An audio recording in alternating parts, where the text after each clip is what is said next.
that confidence back. At the moment, the mind is in a good space.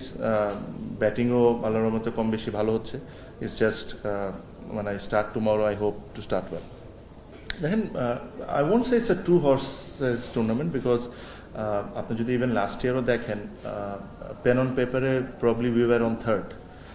যখন আমরা last year champion হই, if you compare us to Kumilla, if you compare us to Rangpur, probably pen on paper they were a better side, but we became the champion. So এই বছরও আমার কাছে মনে হয় যে কয়েকটা team probably they might not have big names, but they're very well balanced team. So এটা খেলা যখন একবার শুরু হবে তখন আমরা আসলে বুঝতে পারবো যে আসলে কার স্ট্রেংথ বা কোন টিমটা কোন জায়গায় আছে. এই মুহূর্তে আসলে বসে প্রিডিক্ট করাটা খুব difficult, but I am sure after the first round everybody will understand that which are the teams that will be challenging for the title.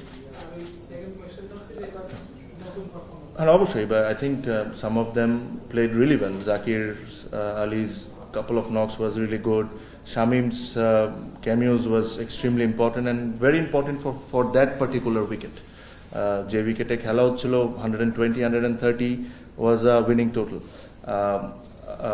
What we need to see and improve when opposition are scoring 180 or 190 or আমরা 180, 190 করছি. So this is where we are struggling at the moment. আপনি যদি world ওয়াইডই দেখেন, ইন্ডিয়াতে দেখেন কি হয়েছে. So this is one area and I'm sure যারা দায়িত্ব আছে তারা are aware of this, but nothing taking away from the achievement that some of the young boys did. I think they played unbelievably good cricket. Babu captain, প্রত্যেকটা franchise যে কোটি কোটি টাকা invest করে তারা তাদের কভারেজটা চায়, যেহেতু ম্যাচ আসলে আমরা যারা নন ব্রডকাস্টার রয়েছি তারা শুট করতে পারি না, অনুশীলনটা আমরা শুট করি. আপনি খেয়াল করেছেন কিনা এবার যে অনুশীলন শুট করার আসলে কোনো সুযোগ নেই, পুরোটা ভালো কাপড় দিয়ে ঢেকে রাখা হয়েছে. এই বিষয়টা বলছিল যে বোর্ড পক্ষ থেকে বলেছে ক্রিকেটাররা হয়তো বা দু একজন ক্রিকেটার হয়তো অবজেকশন জানিয়েছে. বরিশাল কিংবা আপনাদের পক্ষ থেকে কোনো অবজেকশন জানানো হয়েছে কিনা গণমাধ্যমকে এখানে ছড়িয়ে দেওয়ার জন্য? আমাদের বরিশাল থেকে অবজেকশন জানানো হয়নি এতটুকু শিওর, বাট আপনি যদি আমাকে ব্যক্তিগতভাবে জিজ্ঞেস করেন, I am very happy with this setup. Okay, দেখো বিপিএলে সবসময় একটা আলোচনা থাকে যে মানে খেলার মান নির্ভর করছে লোকাল ক্রিকেটাররা কেমন করছে সেটার উপর. এবার তো আপনার একটা এনসিএল হলো মাত্র কদিন আগে, এনসিএল টি20 হলো. এটার কারণে আর কি মানে টুর্নামেন্টের মান কতটা মানে কম্পিটিটিভনেস কতটা বাড়তে পারে, কতটা আশা করছেন লোকাল প্লেয়াররা খেলার মধ্যেই আছে? সবচেয়ে যে জিনিস হলো আমার কাছে মনে হয় যে টুর্নামেন্টটা was a very good initiative, but I thought it was too long. Because আপনি একটা জিনিস মনে রাখতে হবে যে ডোমেস্টিক প্লেয়ার যারা ছিলেন ওরা কিন্তু 2 মাস ধরে 4 ডে ক্রিকেট খেলছিলেন. তারপরে ওরা 13টা দিনে 9টা টি20 খেলেছেন, আবার 3 দিন 4 দিনের ব্রেকে বিপিএল এর মতো টুর্নামেন্ট খেলবেন, which is another hectic. So এই জায়গায় ইনজুরিজগুলা অকার করে. টুর্নামেন্টের initiatives was really good. I hope এই টুর্নামেন্টটা নেক্সট ইয়ার ঠিক বিপিএল এর ড্রাফটের আগে হোক. তাহলে হবে কি, তাহলে বিপিএল এর ফ্র্যাঞ্চাইজি যারা আছে ওরাও দেখতে পারবে যে who to pick and who to not to pick. So এটা যদি ওই সময় হয় আর এই একই ফরম্যাটেই যদি হয় তাহলে ভালো, কারণ এই সময়ের জন্য হয়তো বা ফরম্যাটটা বড় ছিল বিকজ প্লেয়াররা অলরেডি খেলার মধ্যে ছিল, দেন BPL was coming.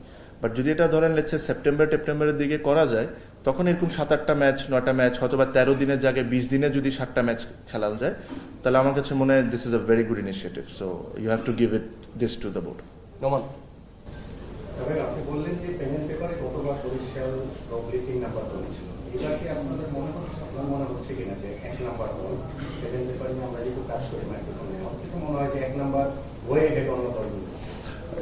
We will be up there, we will be up there, মানে 1-2 তো বলতেই পারেন. হ্যাঁ, মানে আমাদের the way the team is আমরা সাজিয়েছি, আমার কাছে মনে হয় না যে আমরা যতটুকু পেরেছি ওই গ্যাপগুলো ফিল আপ করার চেষ্টা করেছি. বাট চ্যালেঞ্জটা হবে আফটার দ্য 7-8 গেমস, তখন ওই প্লেয়াররা আসা যাওয়ার উপরে থাকবে, তখন হলো একটু চ্যালেঞ্জ সব টিমের জন্য, আমার টিমের জন্য প্লাস অন্য টিমের জন্য.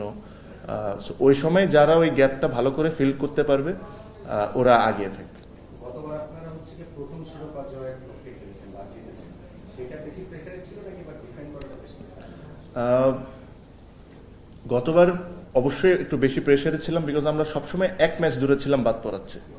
সো ওটার প্রেশারটা একটা অন্যরকম ছিল। এটা দেখেন একটা জিনিস কি, you can make the best team in the world, হ্যাঁ, বাট আপনি হয়তো বা চ্যাম্পিয়ন নাও হতে পারেন। চ্যাম্পিয়ন ইজ সামথিং দ্যাট উপর থেকে আসে, আপনার কপালও থাকে, but we need to do everything to make sure that আমরা ওই জায়গায় পৌঁছাই। আর আমি এখানে বসে কোনো পলিটিক্যালি রাইট আনসার দিব না। আমি আর to win the trophy, that's it, or to defend it.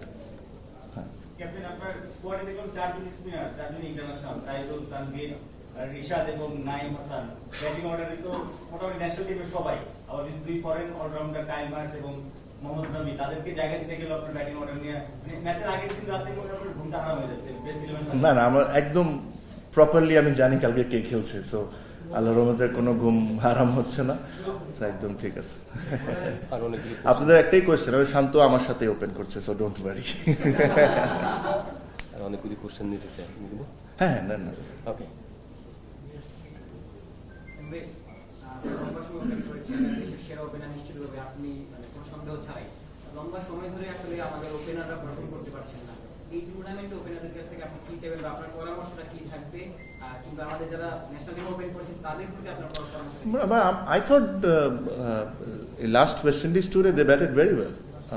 Both the openers, if you see Tamim got 250s, he should have been disappointed, didn't get 100, but he batted extremely well. Somo in the last game also batted really well. So এটা লম্বা সময় ধরে run করছে না, এটা বলাটা ঠিক না। আমার কাছে মনে হয় জাস্ট লাস্ট সিরিজে they have played some very good knocks, and then if I am not wrong সোমো প্লেড ওয়ান অফ একটা টি-20তেও সে ভালো ব্যাটিং করেছে। সো প্রশ্নটা ছিল হচ্ছে মানে আপনার সাথে যারা খেলেছেন, লিটন, সৌম্য, তারা প্রায় 8-10 বছর ধরে খেলছে, মানে তারা আপনার পাশে আসলে ওইভাবে ম্যাচ করতে পারে নাই আর কি। তো একটা বড় ক্যারিয়ার গড়ার জন্য তাদের মানে এটা আই এম শিওর এটা ওরাও বুঝে। I am sure the talent specially this two guys has is phenomenal. I think they are way more than talented than me, but I am sure there will be a time যেখানে ওদের যেটা দরকার হলো 2-3টা series একসাথে run করা। when they start to do that, তখন ওই কনফিডেন্সটা তাদের মধ্যে এসে যাবে, ওই 2-3টা সিরিজ বছর 1-2 বছর টানা রান করা। সো এই জিনিসটা যখন ওরা করা শুরু করবে, দেয়ার অলওয়েজ বি সামওয়ান যাকে আমরা লুক আপ টু করবো। Sir I am very sure they have the talent, it's just them realizing that how good they are. Sunny, Tamim ভাই, আপনি যখন সচরাচর পাই না, তখন সভাপতিকে পাই, তখন পরিচালক ফাইন ভাইকে পাই, জিজ্ঞেস করি যে আপনি চ্যাম্পিয়ন্স ট্রফি খেলার বিষয়ে ওনারা একটা উত্তর দেয়, পরে আপনার কাছে আসে, একটা উত্তর আসলে আশা করি। আমি উত্তরটা কি দিই ভাই? চ্যাম্পিয়ন্স ট্রফি আমি উত্তরটা কি দিই? আমরা আশা করি বলেছি হ্যাঁ, আচ্ছা, আচ্ছা। যে আপনি খেলবেন কি খেলবেন না, এটা একটা পরিষ্কার হলে আমাদের জন্য সাধারণ মানুষ জানতে চাই। আমি এই মুহূর্তে পর্যন্ত হ্যাঁ এই মুহূর্তে পর্যন্ত বিপিএল এর জন্য রেডি হচ্ছি ভাই। চ্যাম্পিয়ন্স ট্রফি নিয়ে না আমার সাথে কোনো আলোচনা হয়েছে, না আমি কারোর সাথে কোনো আলোচনা করেছি। এই মুহূর্তে ন্যাশনাল টিম নিয়ে আমার মাথায় কোনো চিন্তাধারা নেই। ক্লিয়ার? কপি। তামিম ভাই, বারবার আপনার বিরোধী কথাটা আসছে, আপনি হয়তো 6-7 মাস পর একটা টুর্নামেন্ট খেলছেন, কিন্তু আপনার লাইফের একটা লম্বা পার্ট অব্দি মানে রেগুলার ক্রিকেটটাই ছিল আপনার সবকিছু, রেগুলার প্র্যাকটিসে যাচ্ছেন, ম্যাচ খেলছেন। এখন কি এই একটা বছর একটু অনিয়মিত খেলছেন, আপনি একটু মিস করছেন মানে যে রেগুলার ক্রিকেট খেলাটা? না, I am happy where I am at the moment. বিপদ। তাহলে ভাই, আপনারা অভিজ্ঞ কিছু ক্রিকেটার রয়েছেন যারা অনেক দূর নিয়ে গেছেন, বাট রিসেন্টলি যারা আশা করেছিলাম না, যারা আপনাদের থেকে ভালো করবে বা একটু কাছে, বাট ওই অনুযায়ী আমরা কিন্তু সেই পারফরমেন্সটা পাইনি। আমাদের দেশে ক্রিকেট আসলে কোন দিকে যাচ্ছে, এক্সপেক্টেড যেদিকে ঠিক দিকে যাচ্ছে, আপনার থেকে মনে হয় আপনার পরবর্তী যারা উপরে বসে আছেন তাদেরকে প্রশ্ন করেন, আমার কেন করছেন এটা? I don't know. ভাই, এনসিএল এ 4 ম্যাচ খেলেছেন, দুটোতেই বড় ইনিংস ছিল। এর আগে যে কোনো ঘরোয়া টুর্নামেন্টেই দেখা যায়, সেটা ডিপিএল হোক বিপিএল হোক, আপনি যদি টাফ টাইমও পার করেন সেখানে 2-3টা বড় ইনিংস খেলেন, এবং খেললে টি-20তে দেখা যায় 80s 90s, অনেক সময় 100 হয়, ওয়ান ডেতে দেখা যায় 120-30। তো বড় ইনিংস খেলার যে অভ্যাসটা আপনার সবসময় আছে, কিন্তু তরুণ ক্রিকেটার বা বাংলাদেশের অন্য ক্রিকেটারদের ওইটা আমরা খুব বেশি দেখি না। হৃদয় গত সিজনে বেশ কয়েকটা বড় ইনিংস খেলেছে, তো তাদের কাছে আপনার পরামর্শ বা মেসেজটা কি থাকবে যে যখন একটা ইনিংস তারা গড়েন সেটাকে কিভাবে 70s 80s 90s এ নিয়ে যাবে? দেন এটার আমার কাছে যেটা মনে হয়, আপনার লিমিটেশনসটা জানা খুব ইম্পর্টেন্ট। আপনি হয়তোবা সব ধরনের শটস খেলতে পারেন সব সময়, বাট সব উইকেটে সব ধরনের শর্টস খেলার দরকার পড়ে না। সো ওই লিমিটেশনসটা যখন আপনি জানবেন তখন আপনি একটা লিমিটেশনের মধ্যে ক্রিকেটটা খেলতে থাকবেন। বাট আপনি যদি 70s 80s কথা বলছেন, উইচ ইজ গুড, বাট আপনি যদি লাস্ট ইন্ডিয়া যে T20 ওয়ার্ল্ড কাপ চ্যাম্পিয়ন হয়েছে তাদের মান্ত্রাটা দেখেন, তাদের মান্ত্রাটা ওয়াজ ভেরি ডিফারেন্ট। ওদের কথা ছিল যে আমার 70, 80, 90 দরকার নাই, কেউ যদি 10 বলে 30 করে দেয়, এরকম যদি 3 জন করে আর একজন যদি 50, 60 করে, তাহলে we are good. So this is the mantra they used and they were very successful. And if this mantra works for Bangladesh cricket, they should try it. If it doesn't work, then they should look for other options. Not just because India did it successfully, আমাদেরও করতে হবে, but this is there to understand that how they became world champions. So এখন বাংলাদেশে যারা think tank আছেন ওনারা চিন্তা করতে পারেন যে আসলে কিভাবে করে ওনারা আগাতে চান। Last question.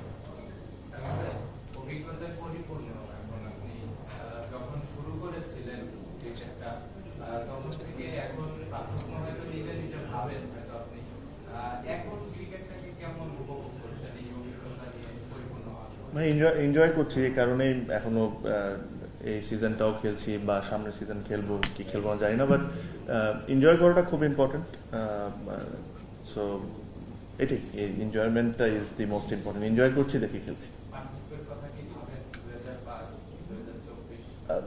That was a different challenge. যখন আমি ন্যাশনাল টিমে ধরেন 3 ফরম্যাটে খেলছিলাম, that's a different challenge. This is a different challenge, this is much more relaxing than that. So চলছে। Okay, thank you very much. Thank you. খেলার বাদে তো সবই জিজ্ঞেস করছেন, খেলার নিয়ে জিজ্ঞেস করতেন।